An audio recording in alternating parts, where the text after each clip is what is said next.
ભુજ તાલુકાની રણકાંધીએ આવેલા યાત્રાધામ હાજીપીર બાબાની દરગાહ તરફનો માર્ગ છેલ્લા ઘણા વર્ષોથી બિસ્માર હાલતમાં છે।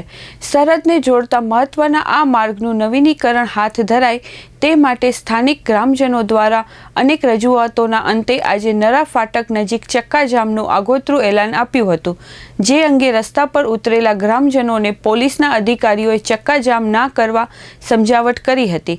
આ અંગે લુડબાઈ ગામના સરપંચ જબ્બાર જતે કહ્યું હતું કે અનેક વર્ષોની રજૂઆત છતાં હાજીપીર માર્ગ બનાવવામાં આવતો નથી।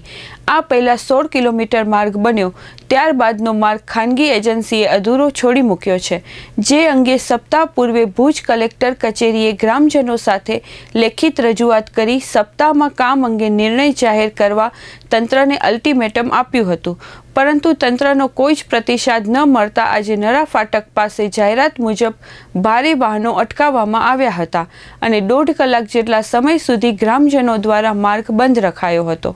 આંદોલનનું મેન કારણ છે હાજીપીર જે રોડ છે, જે ઢોરોથી હાજીપીર 16 કિલોમીટર રોડ આજે 3 વર્ષથી લટકેલી હાલતમાં છે। સરકારે પૈસા પણ મંજૂર કર્યા હતા, પણ કામ રાખનાર એજન્સી અધવચ્ચે કામ મૂકીને ભાગી ગઈ હતી, જેના કારણે અહીંયાના 16 થી 17 ગામોને આવવા જવામાં તકલીફ પડી રહી છે। સ્થાનિક લોકોને નખત્રાણા કે ભુજ સુધી જવું હોય તો આ 16 કિલોમીટરની અંદર 1.5 થી 2 કલાક જેટલો રસ્તો ટાઈમ નીકળે છે। તેમજ એમરજન્સીમાં કોઈ પણ બીમાર માણસને હોસ્પિટલે પહોંચાડવું હોય તો પણ આની અંદર ઘણી બધી તકલીફ થઈ રહી છે। કેટલીક પ્રસ્તુતિ માતાઓ એમ્બ્યુલન્સની અંદર પ્રસ્તુતિ થઈ જાય છે આ રસ્તાના કારણે, એવી બધી સિચ્યુએશન ઊભી થઈ છે, જેના કારણે આજે અમે આંદોલન કર્યો હતો। એના પહેલા અમે કલેક્ટર સાહેબ શ્રી તેમજ સ્થાનિક જેટલો પણ સરકારી તંત્ર છે લેખિત પણ આપ્યો હતો, પરંતુ કોઈ રસ્તો એનું કોઈ નિરાકરણ ના આવતા આજે ના છૂટકે ગ્રામજનો દ્વારા ચક્કાજામ કરવામાં આવ્યો છે।